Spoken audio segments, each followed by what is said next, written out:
नमस्कार दोस्तों, कैसे हैं आप सभी लोग। दोस्तों, आज मैं पॉलिटी स्टार्ट करने वाला हूं आज से, और ये मेरा फर्स्ट लेक्चर होगा जिसमें मैं हिस्टोरिकल बैकग्राउंड को कवर करूंगा। ये लेक्चर आपको UP PCS prelims 2025, UPSC, BPSC, SSC जैसे एग्ज़ाम्स में बहुत अच्छे तरीके से काम आने वाले हैं। कोई भी एग्ज़ाम जिसमें पॉलिटी पूछी जाती है, अगर आपने पॉलिटी मेरे थ्रू कवर कर ली तो मैं गारंटी देता हूँ कि आपसे पॉलिटी के क्वेश्चंस नहीं छूटेंगे और ज़्यादा से ज़्यादा क्वेश्चंस आप उसमें अटेम्प्ट कर पाएंगे। ये जो लेक्चर है ये मैंने उड़ान मैगजीन आती है PW ओनली आई की तरफ से, उससे मैंने ये हैंड रिटन नोट्स बनाए हैं, और मैंने कोशिश की है कि ज़्यादा से ज़्यादा फैक्चुअल और कॉन्सेप्ट दोनों को इंक्लूड किया जा सके।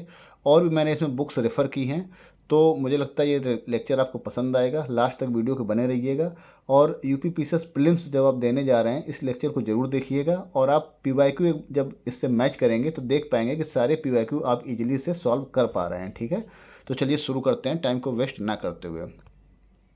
पहले फ्रेंड्स हम बात करेंगे रेगुलेटिंग एक्ट 1773 के बारे में। देखिए, ये कॉन्स्टिट्यूशन डेवलपमेंट है। जो पहले मैं आपको दो चीज़ें बताना चाहता हूँ। पहली कि जो 1773 से और 1857 के बीच में जितने भी रेगुलेटिंग एक्ट आए वो अंडर ईस्ट इंडिया कंपनी थे, और 1858 दैट इज़ जो 1857 का रिवॉल्ट होता है, उसके बाद 1947 तक जो भी एक्ट या लॉज पास हुए वो अंडर ब्रिटिश क्राउन हुए थे। ठीक है, तो उनमें से पहले मैं बात करने जा रहा हूँ कंपनी के अंडर जितने भी रेगुलेटिंग एक्ट या रेगुलेशंस आए उनके बारे में बात करेंगे। ठीक है, तो पहले बात करेंगे रेगुलेटिंग एक्ट 1773 की। तो इसके थ्रू क्या हुआ था, beginning of British control over east India company, मतलब ब्रिटिश ने ईस्ट इंडिया कंपनी के ऊपर कंट्रोल शुरू कर दिया था इस एक्ट के तहत। सेकंड क्या था, it led the foundation for centralised governance, मतलब सेंट्रलाइजेशन ऑफ गवर्नमेंट स्टार्ट हो गया था रेगुलेटिंग एक्ट 1773 से। अगर कभी भी क्वेश्चन आता है कि सेंट्रलाइजेशन ऑफ गवर्नेंस कब स्टार्ट हुआ, तो आपका आंसर होना चाहिए रेगुलेटिंग एक्ट 1773। नेक्स्ट है इसमें officially recognised East India companies political and administrative authority. इस एक्ट के थ्रू ईस्ट इंडिया कंपनी की पॉलिटिकल एंड एडमिनिस्ट्रेटिव अथॉरिटी को ऑफिशियली रिकॉग्नाइज किया गया। इस एक्ट ने क्या किया, जो गवर्नर जनरल बंगाल थे, ठीक है, वारेन हेस्टिंग, उनको 4 मेंबर के साथ में गवर्नर जनरल बंगाल बनाया गया। पहले वो क्या थे, पहले वो वारेन हेस्टिंग पहले गवर्नर थे बंगाल के, और 1773 के एक्ट के तहत उनको गवर्नर जनरल बंगाल नियुक्त किया गया। ठीक है, और 4 मेंबर को उनको एग्जीक्यूटिव काउंसिल भी दी गई। सेकंड इसमें उसके बाद क्या हुआ, it established supreme court at Calcutta 1774 में। कलकत्ता में सुप्रीम कोर्ट की स्थापना होती है अंडर रेगुलेटिंग एक्ट 1773। ठीक है, और sir Elijah Impey was its first chief justice. तो एलिजा इम्पे पहले चीफ जस्टिस हुए। सुप्रीम कोर्ट जो इस्टेब्लिश होता है 1774 में। ओके, इसने और क्या किया, it banned private trade and bribe among the East India Company servant, मतलब इस एक्ट के थ्रू जो ईस्ट इंडिया कंपनी के सर्वेंट थे उन पर रोक लगा दी गई, वो किसी भी तरीके के प्राइवेट ट्रेड या ब्राइब्स में अपने आप को इंडल्ज नहीं करेंगे। ठीक है, next, court of directors to report on revenues, civil and military matters. इसने इम्पोज किया कि कोर्ट ऑफ डायरेक्टर जो होंगे वो revenues, civil and military matters को रिपोर्ट करेंगे। Next, Bombay and Madras presidencies made subordinate to Bengal governor general, मतलब centralisation देखो यहाँ से स्टार्ट हो चुका है। ठीक है, जो बॉम्बे और मद्रास की जो प्रेसिडेंसीज थी उनको बोला गया कि you will be subordinate to Bengal governor general, मतलब वारेन हेस्टिंग जो बंगाल के गवर्नर जनरल थे उनके सब ऑर्डिनेट कर दिया गया मद्रास एंड बॉम्बे की प्रेसिडेंसीज को। फ्रेंड्स, नेक्स्ट आता है अमेंडिंग एक्ट ऑफ 1781। इसको it also known as act of settlement, act of settlement के नाम से भी जाना जाता है। अगर कभी पूछा जाए कि एक्ट ऑफ सेटलमेंट कौन सा एक्ट था, तो अमेंडिंग एक्ट 1781 था। इसमें क्या किया गया, इसमें governor general and council exempted from supreme court jurisdiction for official acts, मतलब गवर्नर जनरल एंड उसकी काउंसिल अगर कोई ऑफिशियल एक्ट कर रही है तो सुप्रीम कोर्ट के ज्यूरिसडिक्शन में उसको नहीं लाया जा सकता है। इसको इससे एग्जेम्प्ट किया गया 1781 के एक्ट से। दूसरा क्या किया, it also excluded revenue issues, ठीक है, फ्रॉम सुप्रीम कोर्ट ज्यूरिसडिक्शन, मतलब जो रिवेन्यू से रिलेटेड जितने भी मैटर्स थे उनको सुप्रीम कोर्ट के ज्यूरिसडिक्शन से बाहर रखा गया 1781 के एक्ट के द्वारा। Next, court to apply Hindu and Mohammedan law for respective defendants. इसमें कहा गया कि जो सुप्रीम कोर्ट होगा वो हिंदूज़ को हिंदू लॉ के अकॉर्डिंग एंड मुस्लिम को मुस्लिम लॉ के अकॉर्डिंग ट्रीट करेगा। ठीक है। इसमें एक बात और कहेगी कि provincial courts appeal directed to governor general in council. मतलब अगर प्रोविंशियल कोर्ट की कोई भी अपील होगी वो गवर्नर जनरल इन काउंसिल के पास जाएगी, ना कि सुप्रीम कोर्ट के पास जाएगी। ठीक है। एंड जो इसमें लास्ट प्रोविजन एक और रखा गया कि governor general in council to frame the regulations for provincial court and council. मतलब जो प्रोविंशियल कोर्ट एंड काउंसिल है ना, उनके लिए अगर कोई भी रेगुलेशन फ्रेम किया जाएगा तो गवर्नर जनरल इन काउंसिल उस रेगुलेशन को फ्रेम करेगी, ना कि सुप्रीम कोर्ट। तो governor general in council to frame the regulation for provincial court and council. तो फ्रेंड्स, नेक्स्ट बात करेंगे पिट्स इंडिया एक्ट 1784 की। It separated commercial political functions of East India Company. ठीक है, इसने ईस्ट इंडिया कंपनी के commercial और political functions को सेपरेट कर दिया। इसमें डुअल गवर्नमेंट की बात की जाती है। ठीक है, जैसे board of control BOC form हुआ एंड कोर्ट ऑफ डायरेक्टर पहले से थे। ठीक है, तो इसमें BOC के लिए बात की गई कि it will manage political affairs and it will supervise civil and military operations and revenues. मतलब बोर्ड ऑफ कंट्रोल का काम होगा to manage political affairs, civil and military operations and also to look after revenues. फिर court of director क्या करेगा? Court of director to oversaw commercial affairs. मतलब commercial affairs जो है वो कोर्ट ऑफ डायरेक्टर के द्वारा लुक आफ्टर किए जाएंगे, और board of control to look after political affairs and to supervise civil and military operations. ठीक है, इतनी बात समझ में आई। तो कमर्शियल अफेयर्स को आप याद कर सकते हैं, सी इधर है, उसी कोर्ट ऑफ डायरेक्टर में है, तो court of director to look after commercial affairs. Next क्या था इसमें कि East India Company's territories called as the British possession. मतलब अभी तक ईस्ट इंडिया कंपनीज को की जो टेरिटरीज थी उनको ब्रिटिश पोजेशन नहीं कहा जाता था, बट इस एक्ट के द्वारा ये प्रोविजन लाया गया कि जितनी भी ईस्ट इंडिया कंपनीज की टेरिटरीज होंगी within India, they will be called as British possession. ठीक है, नेक्स्ट बात करते हैं एक्ट ऑफ 1786 की बारे में।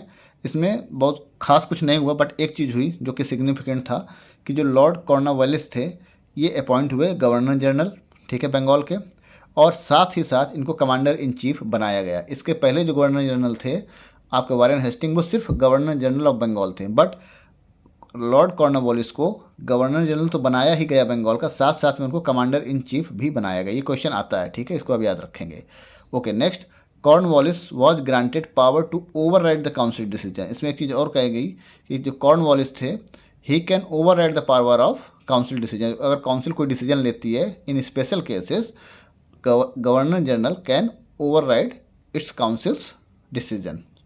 नेक्स्ट देखते हैं, नेक्स्ट चार्टर एक्ट आता है, charter act of 1793। It increased company's monopoly for an additional 20 years.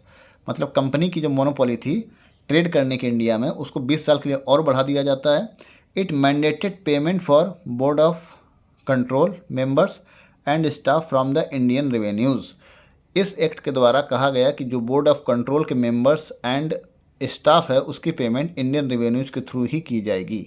तो ये क्वेश्चन आ चुका है एग्जाम में कि किस एक्ट के द्वारा ये बात कही जाती है कि बोर्ड ऑफ कंट्रोल के मेंबर्स की जो पेमेंट होगी वो इंडियन रेवेन्यूज से ली जाएगी। तो वो आपका आंसर होना चाहिए 1793 charter act. Okay, next charter act आता है 1813 का, ये बहुत इंपॉर्टेंट है फ्रेंड्स। इस समय गवर्नर जनरल जो होते हैं वो होते हैं Lord Minto one. It ended the trade monopoly of East India Company except trade in tea and trade with China. मतलब 1813 एक्ट के द्वारा ईस्ट इंडिया कंपनी की मोनोपोली को एंड कर दिया गया, एक्सेप्ट उसको अलाउ किया गया कि आपकी मोनोपोली हो सकती है in trade with China and trade in चाय। मतलब चाय और चाइना के साथ ट्रेड में आपकी मोनोपोली मेंटेन रहेगी, अदरवाइज ईस्ट इंडिया कंपनी की मोनोपोली को ख़त्म कर दिया गया। तो but except trade in tea and trade with China. Next, it empowered local government to impose taxes and punish defaulters. 1813 act के द्वारा ये एम्पावर किया गया लोकल गवर्नमेंट को, ये पावर दी गई लोकल गवर्नमेंट को कि वो टैक्सेस को इम्पोज कर सकते हैं, टैक्सेस लगा सकते हैं, एंड जो डिफ़ॉल्टर्स हैं उनको पनिश भी किया जा सकता है लोकल गवर्नमेंट के द्वारा। नेक्स्ट आता है आपका, it extended east India companies rule for another 20 years. It allowed Christian missionaries.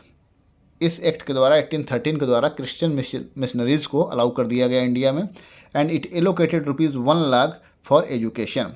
Indian people के एजुकेशन के लिए 1,00,000 रुपये इसमें एलोकेट किया गया। इसमें क्यों किया गया था 1,00,000 रुपये? क्योंकि इनको एडमिनिस्ट्रेशन आसान करना था, तो इन्होंने कुछ ना कुछ इन्वेस्ट करना शुरू किया जिससे कि एक ऐसे लोग इंडिया में तैयार कर सकें जो कि इंग्लिश बोल सकते हों और जो कि अंग्रेज़ों के लिए काम कर सकें। ठीक है, तो इस पर्पज़ से इन्होंने एजुकेशन को बढ़ावा देना शुरू किया इंडिया में। उसके लिए 1,00,000 रुपये का एजुकेशन के लिए एलोकेट किए गए 1813 के एक्ट के द्वारा।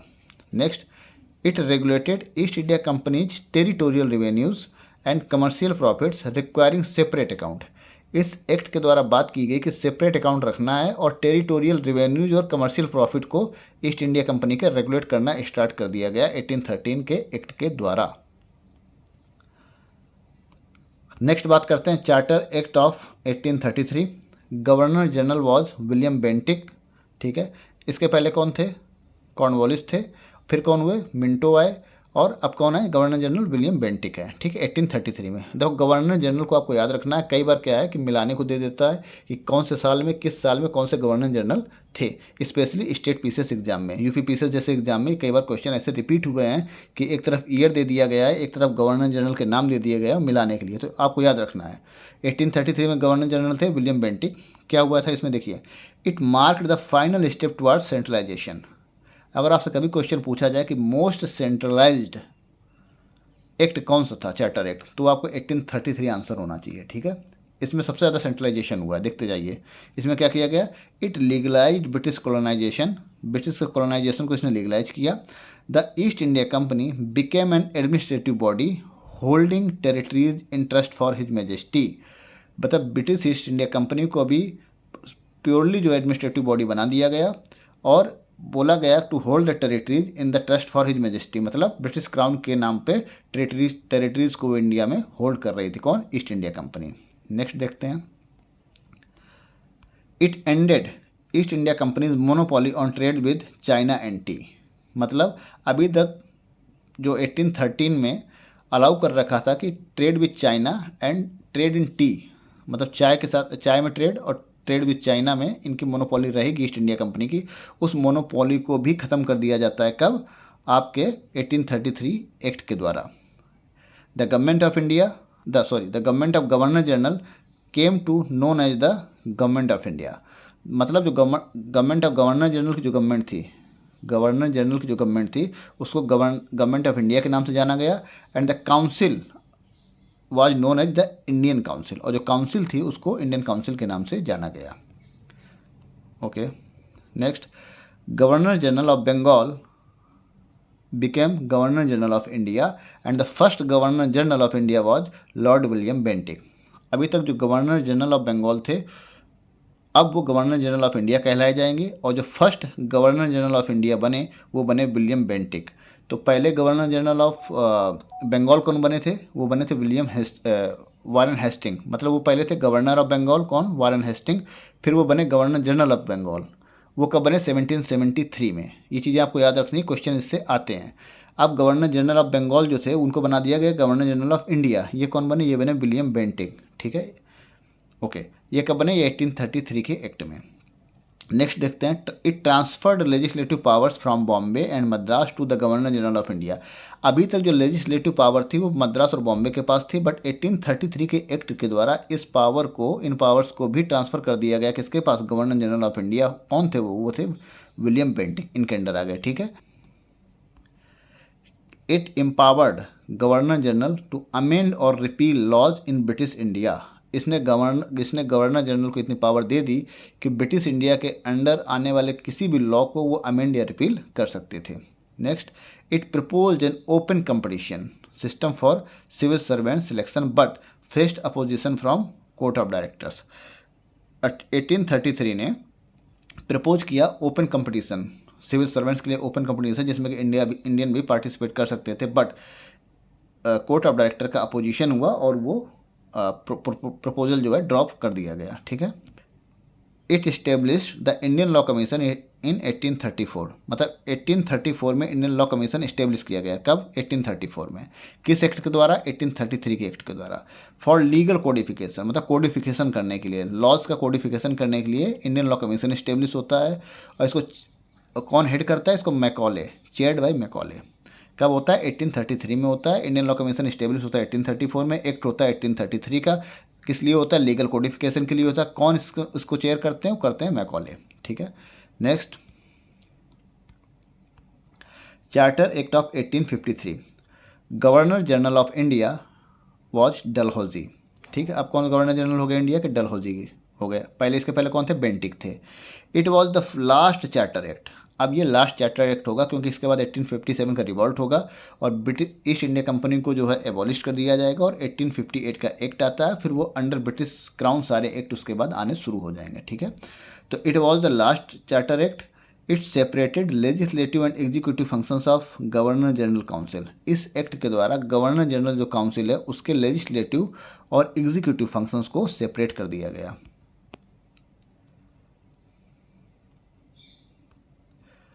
Okay, Indian legislative council with 6 new members. इसमें 6 नए मेंबर ऐड किए गए इंडियन लेजिस्लेटिव काउंसिल में, और जो कि टोटल जिनकी संख्या 12 हो गई थी। It reduced BOC from 24 to 18 with 6 nominated by British crown. इसने जो बोर्ड ऑफ कंट्रोल की जो स्ट्रेंथ थी उसको 24 से घटा के 18 कर दिया। उसमें जो 6 होंगे वो नॉमिनेट किए जाएंगे किसके द्वारा? ब्रिटिश क्राउन के द्वारा। Okay, next, legislative council functioned as mini parliament. जो लेजिस्लेटिव काउंसिल थी अब वो मिनी पार्लियामेंट की तरह फंक्शन करने लगी। Open competition for civil servants allowing Indian participation. Open competition for civil servants allowing Indian participation. The Macaulay committee was appointed in 1854। मतलब जो अभी 1833 में जो बात की गई थी ओपन कंपटीशन की और उसको कोर्ट ऑफ डायरेक्टर्स ने अपोज कर दिया था, उस समय वो चीज़ ड्रॉप हो गई। But open competition civil servants के लिए लागू किया गया 1853 में, और जिसके लिए एक मैकॉले कमेटी बनी। और ये मैकॉले कमेटी कब बनी? 1854 को बनी। ओके, ये जो प्रोविजन इनडायरेक्ट वाला गलती से मैंने इसमें लिख दिया, ये 1892 के एक्ट में आएगा, ठीक। इसको आगे पढ़ेंगे। नेक्स्ट देखते हैं। अब स्टार्ट होता है क्राउन रूल। क्राउन रूल होता है 1858 से 1947, मतलब 1857 का रिवॉल्ट होता है, उसके बाद क्राउन रूल स्टार्ट हो जाता है। तो आता है गवर्नमेंट ऑफ इंडिया एक्ट 1858। इसको बोला जाता है act for good government of India. Act for good government of India act के नाम से भी इस एक्ट को जाना जाता है। It abolished east India company. इसने मतलब ईस्ट इंडिया कंपनी को ख़त्म कर दिया, ठीक है। Governor general became viceroy. अब क्या, अभी तक जो गवर्नर जनरल इंडिया थे अब उनको वायसरॉय के नाम से जाने लगा, वायसरॉय ऑफ इंडिया के नाम से जाने लगा। और पहले वायसरॉय ऑफ इंडिया कौन बने? वो बने लॉर्ड कैनिंग। अगर आपसे पूछा जाता है कि last governor general of India कौन थे, वो लॉर्ड कैनिंग, वो लॉर्ड कैनिंग थे। और फर्स्ट वायसरॉय ऑफ इंडिया कौन थे? वो भी लॉर्ड कैनिंग थे, ठीक है। Next, end of double government. अब इसने डबल गवर्नमेंट जो है का उसका एंड कर दिया। और it abolished board of control and court of director. इसने दोनों चीज़ों को ख़त्म कर दिया। तो जो डुअल गवर्नमेंट आई थी उसको भी इसने ख़त्म कर दिया 1858 के एक्ट ने। It created secretary of states for India, ठीक है। इसने एक नया ऑफिस बनाया जिसको सेक्रेटरी ऑफ स्टेट के नाम से जाना जाता था। और उस ये 15 मेंबर एक बॉडी होती थी जो सिर्फ एडवाइजरी इन नेचर थी, ठीक है। क्या थी? एडवाइजरी इन नेचर थी। नेक्स्ट देखते हैं, इंडियन काउंसिल एक्ट 1861। इस समय वायसराय कैनिंग ही थे, ठीक है। Viceroy could nominate Indians as non official member of his council. अब 1861 एक्ट के तहत पावर दे दी गई वायसराय को कि वो इंडियंस को नॉन ऑफिशियल मेंबर के रूप में नॉमिनेट कर सकता है अपनी काउंसिल में। तो 1862 में फिर क्या हुआ कि कैनिंग ने नॉमिनेट किया Raja of Banaras, Maharaja of Patiala and sir Dinkar Rao को। तो 3 मेंबर कैनिंग ने अपॉइंट किए as a non official member. ये नॉन ऑफिशियल, तो ऑफिशियल मेंबर नहीं थे। As a non official member 3 members को नॉमिनेट किया गया। किसमें? अपनी काउंसिल में, वायसराय की काउंसिल में। किसने नॉमिनेट किया? कैनिंग ने नॉमिनेट किया। वो 3 नाम कौन है? वो है राजा ऑफ बनारस, दूसरे थे महाराजा ऑफ पटियाला एंड तीसरे थे सर दिनकर राव, ठीक है। नेक्स्ट क्या हुआ? It restored legislative powers of Bombay and Madras. जो 1833 में जो लेजिस्लेटिव पावर बॉम्बे और मद्रास से छीन ली गई थी उसको रिस्टोर कर दिया जाता है 1861 एक्ट के तहत, ठीक है। इनिशिएटिंग द डिसेंट्रलाइजेशन, अगर कभी क्वेश्चन आता है कि डिसेंट्रलाइजेशन कब इनिशिएट हुआ तो आपका आंसर होना चाहिए 1861। कब इनिशिएट हुआ था? 1861 में। It established new legislative council for Bengal 1862 and north western province 1886 and Punjab 1897। मतलब इसने नई लेजिस्लेटिव काउंसिल्स बनाई, किसके लिए? बंगाल के लिए कब बनाई? 1862 में, नॉर्थ वेस्टर्न प्रोविंस के लिए 1886 में, पंजाब के लिए 1897 में। Next, enabled viceroy to issue ordinances valid for 6 month for emergencies without council consent. मतलब बिना काउंसिल के कंसेंट के वायसरॉय को इतनी पावर दे दी कि वो ऑर्डिनेंस इशू कर सकता था कितने दिनों के लिए? 6 महीने के लिए, ठीक है। जिसे अभी प्रेसिडेंट ऑर्डिनेंस इशू करते हैं 6 मंथ के लिए, तो in similar manner viceroy was allowed to issue ordinances for 6 month. कितना पीरियड था? 6 मंथ। किस केसेस में? For emergencies. एंड कंसेंट चाहिए था काउंसिल के, कंसेंट वॉज नॉट रिक्वायर्ड, ठीक है। कंसेंट रिक्वायर्ड नहीं था। For 6 month viceroy can issue the ordinances for emergency purposes, okay. It introduced the portfolio system. तो अगर पूछा जाए पोर्टफोलियो सिस्टम कब इंट्रोड्यूस हुआ था तो आपका आंसर होना चाहिए 1861 में। किसने इंट्रोड्यूस किया था? कैनिंग ने इंट्रोड्यूस किया था। इसमें क्या हुआ था? Allowing council members to independently manage the department. मतलब जो काउंसिल मेंबर, जैसे आप देखते हो जो मिनिस्टर्स होते हैं वो एक अपने डिपार्टमेंट को पर्टिकुलर खुद ही मैनेज करते हैं, ठीक उसी प्रकार से पोर्टफोलियो सिस्टम था, हमने उसी सिस्टम को फॉलो किया है। तो अब काउंसिल मेंबर जो थे वो इंडिपेंडेंटली अपने डिपार्टमेंट्स को मैनेज कर रहे थे, ठीक है। ये कब लाया गया? 1861 के एक्ट में लाया गया। नेक्स्ट बात करेंगे Indian council act 1892। It increased non official members while maintaining the official majority. इसने नॉन ऑफिशियल मेंबर्स की संख्या इंक्रीज कर दी, लेकिन जो ऑफिशियल मेजोरिटी थी उसको बनाए रखा। कब ये हुआ? 1892 में हुआ, ठीक है।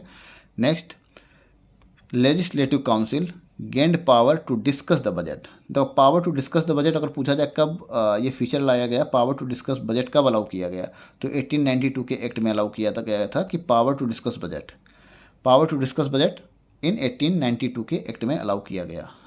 ये क्वेश्चन पूछा गया है कई बार, इसको ध्यान से देखिएगा। Next, it introduced the indirect election. जो इनडायरेक्ट इलेक्शन का कॉन्सेप्ट था वो भी 1892 के बजट में 1892 के एक्ट में इंट्रोड्यूस किया गया। तो 1892 के एक्ट में दो चीज़ें हुई इंपॉर्टेंट, एक तो power to discuss budget and second was to indirect elections. Next आता फ्रेंड्स इंडियन काउंसिल एक्ट 1909, जिसको दूसरे नाम से भी जाना जाता है मॉडले मिंटो रिफॉर्म। इस समय वायसरॉय होते हैं लॉर्ड मिंटो 2, लॉर्ड मिंटो 1 पहले हो चुके हैं, इसके बाद होते हैं लॉर्ड मिंटो 2।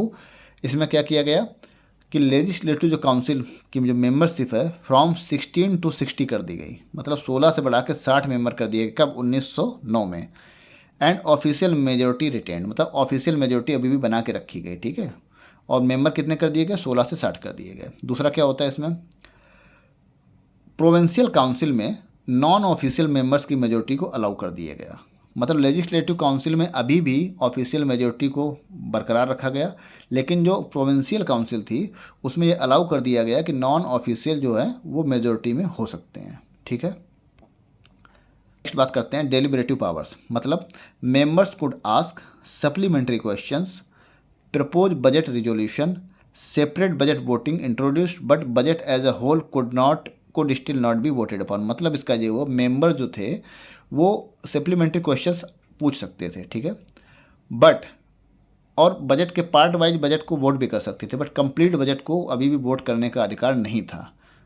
ये वो 1909 में। और इसमें जो सबसे इंपॉर्टेंट चीज़ होती है 1909 की वो है सेपरेट इलेक्टोरेट, जिससे कि हमारे देश का विभाजन का मेन कारण यही था।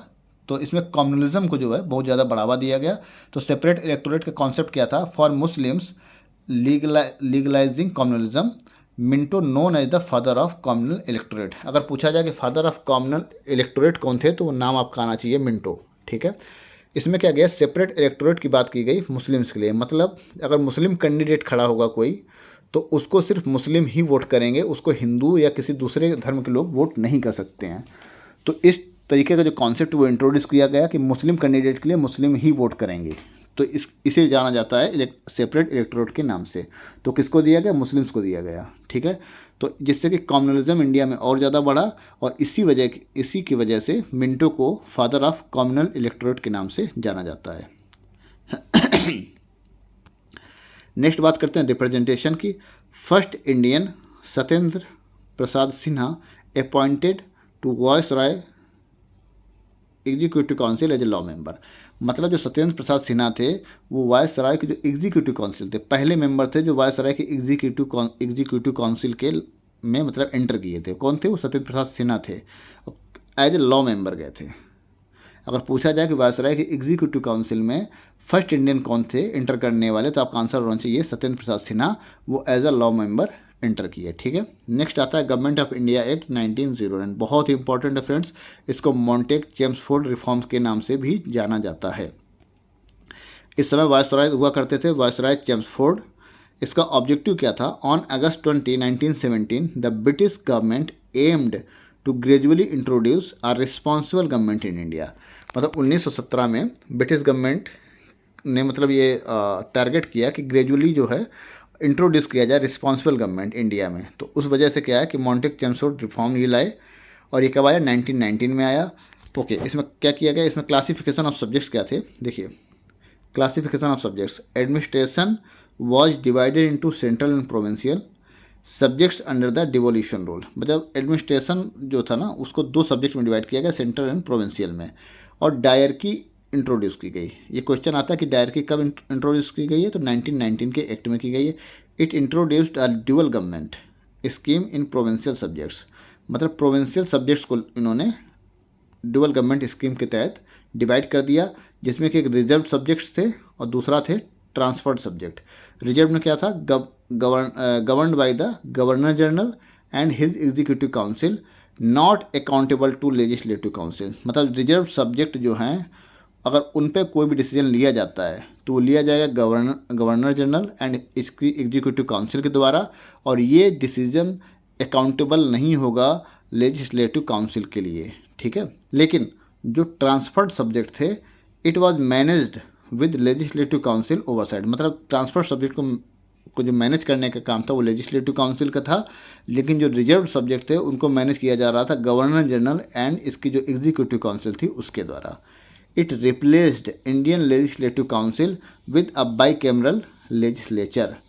देखो, डायरकी एंड बाईकैमरल दोनों के प्रोविजन लाया गया 1919 के एक्ट में, याद रखना है, इससे क्वेश्चन रिपीट होते हैं। It replaced the Indian legislative council with bicameral legislature. Okay, it included 3 members in viceroy's executive council excluding commander in chief. मतलब कमांडर इन चीफ को छोड़कर 3 मेंबर जो है वायसराय के एग्जीक्यूटिव काउंसिल में एंटर हुए, ठीक है। Next, it extended separate electorate. अभी तक जो सेपरेट इलेक्टोरेट सिर्फ मुस्लिम को दिया गया था 1909 में, सिख के लिए भी, क्रिश्चियन के लिए भी और एंग्लो इंडियंस एंड यूरोपियंस के लिए भी इंट्रोड्यूस कर दिया गया का सेपरेट इलेक्टोरेट। जो मुस्लिम के लिए था 1909 तक, अब वो Sikh, Christian, Anglo Indians and Europeans के लिए भी इंट्रोड्यूस कर दिया गया, ठीक है। Franchise limited to property tax and educational criteria. मतलब वोट डालने का जो अधिकार था वो कुछ क्राइटेरिया पे बेस्ड था कि आपके पास कितनी प्रॉपर्टी होना चाहिए, कितना आप टैक्स जमा करते हैं, क्या आपका एजुकेशन है, उस बेस पे ही आप वोटिंग कर सकते थे। Next, it separated provincial budget from the central budget. अगर क्वेश्चन पूछा जाए कि प्रोविंशियल बजट को सेंट्रल बजट से कब सेपरेट किया गया, तो आंसर होना चाहिए 1919 का एक्ट, ठीक है। 1919 एक्ट से सेपरेट किया गया है प्रोविंशियल बजट को सेंट्रल बजट से। Okay, provinces can enact their own budget. अब प्रोविंसेस के पास ये अधिकार था कि वो अपने खुद के बजट को इनेक्ट कर सकें। High commissioner for India established in London transferring certain functions from secretary of states. मतलब जो हाई कमिश्नर इंडिया का था उसको इस्टेब्लिश किया गया कहाँ? लंदन में। और जो थोड़े बहुत फंक्शन थे सेक्रेटरी ऑफ स्टेट्स के, कुछ फंक्शंस इसको ट्रांसफ़र कर दिए गए। It provided for establishment of public service commission and thus a central public service commission was created in 1926। अगर क्वेश्चन आता है कि सेंट्रल पब्लिक सर्विस कमीशन कब इंट्रोड्यूस हुआ था, कब क्रिएट हुआ था, तो आपका आंसर होना चाहिए 1926। It proposed establishment of a chamber of princes Narendra Mandal. देखो चेंबर ऑफ प्रिंसेस को नरेंद्र मंडल के नाम से भी जाना जाता था। क्या? Narendra Mandal. It proposed establishment of a chamber of princes which was formed in 1921। अगर क्वेश्चन पूछा जाए कि नरेंद्र मंडल कब फॉर्म हुआ या चैम्बर ऑफ प्रिंसेस का फॉर्मेशन कब होता है, तो आपका आंसर होना चाहिए 1921 में। कितने मेंबर्स थे? 120 मेंबर्स थे। ठीक है, और including princes and its representatives. किस लिए बनाया गया था Narendra Mandal? To promote the discussion on shared interest. जो उनके शेयर्ड इंटरेस्ट थे उस पर डिस्कशन करने के लिए नरेंद्र मंडल का फॉर्मेशन होता है, जिसको चैम्बर ऑफ प्रिंसेस के नाम से भी जाना जाता है। फ्रेंड्स, नेक्स्ट बात करेंगे गवर्नमेंट ऑफ इंडिया एक्ट 1935 की। इस समय वायसराय थे Willingdon. It mark the significant step towards a responsible government in India. ठीक है, कंप्राइजिंग 321 सेक्शंस एंड 10 शेड्यूल्स। तो कितने सेक्शन कितने शेड्यूल थे 1935 के गवर्नमेंट ऑफ इंडिया एक्ट में? 321 सेक्शन थे एंड 10 शेड्यूल थे। ठीक है, it aimed to establish on an all India federation. इसका जो एम था ऑल इंडिया फेडरेशन इस्टेब्लिश करने का था with provinces and princely states. मतलब प्रोविंसेस और प्रिंसली स्टेट भी इसके पार्ट होंगे, लेकिन ये ऑल इंडिया फेडरेशन कभी भी इफेक्ट में नहीं आया। क्यों? It failed due to non participation from princely state. क्योंकि प्रिंसली स्टेट ने इसमें पार्टिसिपेट नहीं किया, इसलिए ऑल इंडिया फेडरेशन कभी भी इफेक्ट में नहीं आ पाया। Next, powers were divided into 3 list. 3 list में पावर को डिवाइड किया गया था। फेडरल लिस्ट कितने आइटम थे? 59 आइटम थे। प्रोविंशियल लिस्ट 54 आइटम्स थे। कंकरेंट लिस्ट 36 आइटम थे। फिर इसको देखिएगा, federal list, provincial list and concurrent list. Federal list में 59 आइटम्स, प्रोविंशियल लिस्ट में 54 आइटम्स, कंकरेंट लिस्ट में 36 आइटम हुआ करते थे। And residual powers with viceroy. मतलब जो रेजिडुअल पावर थी वो वायसराय को दे दी गई। अभी रेजिडुअल पावर किसके पास रहती हैं? अभी रेजिडुअल पावर रहती हैं सेंटर के पास, बट उस समय क्या किया गया था? वायसराय के पास दी गई थी। ठीक है, next, it introduced provincial autonomy. Provinces को ऑटोनॉमी दे दी गई। Introduced dyarchy at centre. Autonomous governments were formed in 1937 but were suspended in 1939। और ऑटोनमस गवर्नमेंट जो है फॉर्म हुई थी कहाँ? प्रोविंसेस में। कब? 1937 में। बट वो सस्पेंड हो गई कब? 1939 में। Next, it established bicameralism in 6 provinces. 6 provinces में बाई कैमलिज्म को इस्टेब्लिश किया गया। उन 6 प्रोविंसेस का नाम है Assam, Bengal, Bihar, United Provinces, Bombay and Madras. Separate electorate for depressed classes, women and labourers also introduced.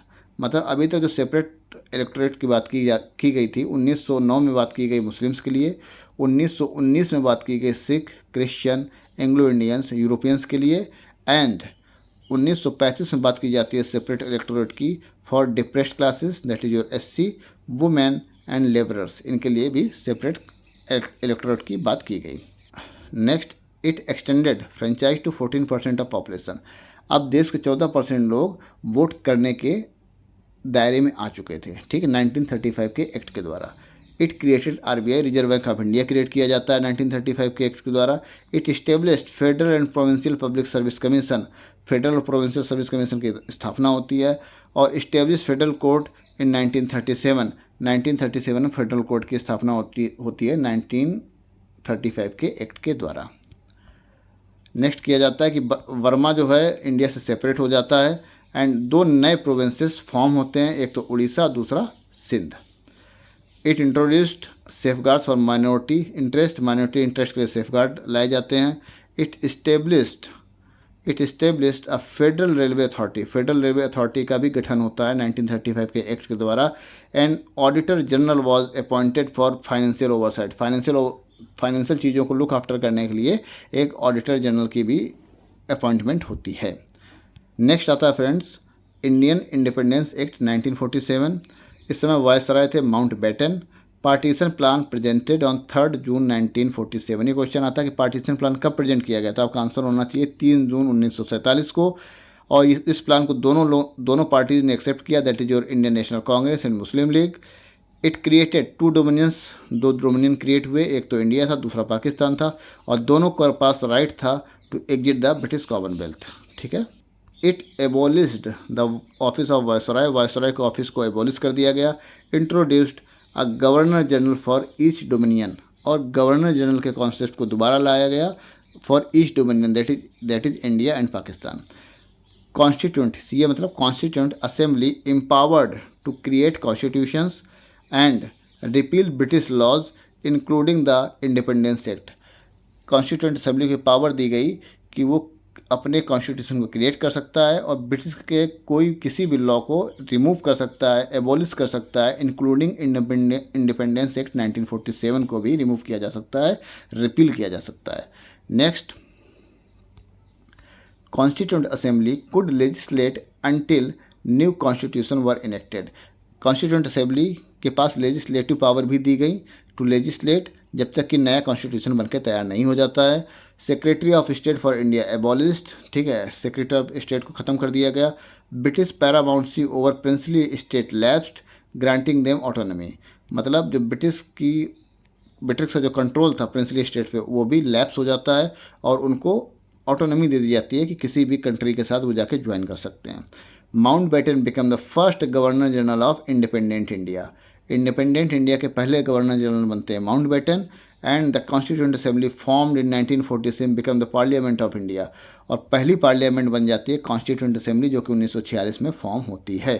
अब बात करते हैं friends first cabinet after independence. Independence के बाद जो पहली कैबिनेट का गठन होता है उसकी बात करते हैं। सबसे पहले बात करेंगे जवाहरलाल नेहरू की। ये प्रधानमंत्री होते हैं, पीएम होते हैं, एक्सटर्नल अफेयर्स भी लुक आफ्टर करते हैं, और दूसरा Commonwealth relations and scientific research, इनके पास ये सारी पोर्टफोलियोज होते हैं। कौन कौन होता है? प्राइम मिनिस्टर का portfolio, external affairs, Commonwealth relations and scientific research. Next बात करते हैं सरदार पटेल जी की। इनके पास होम मिनिस्ट्री होती है, information and broadcasting and states, ये लुक आफ्टर करते हैं सरदार पटेल जी। नेक्स्ट, डॉक्टर राजेंद्र प्रसाद, ये फूड एंड एग्रीकल्चर देखते हैं। ठीक, नेक्स्ट बात करते हैं अबुल कलाम आज़ाद की, ये एजुकेशन को लुक आफ्टर करते थे, इनका पोर्टफोलियो था एजुकेशन। नेक्स्ट, जॉन मथाई, ये railways and transport look after करते थे, इनके पास पोर्टफोलियो था। नेक्स्ट आता है पीके सनमुगम चेट्टी, ये फाइनेंस देखते थे। ठीक है, चेट्टी जी क्या देखते थे? फाइनेंस देखते थे। नेक्स्ट, अंबेडकर जी की बात करेंगे। अंबेडकर जी देखते थे लॉ, बहुत पढ़े लिखे थे, ठीक है, सब इंसान थे, तो इनके पास लॉ का पोर्टफोलियो दिया गया था। नेक्स्ट मेंबर हैं जगजीवन राम जी, ये देखते थे लेबर का पोर्टफोलियो।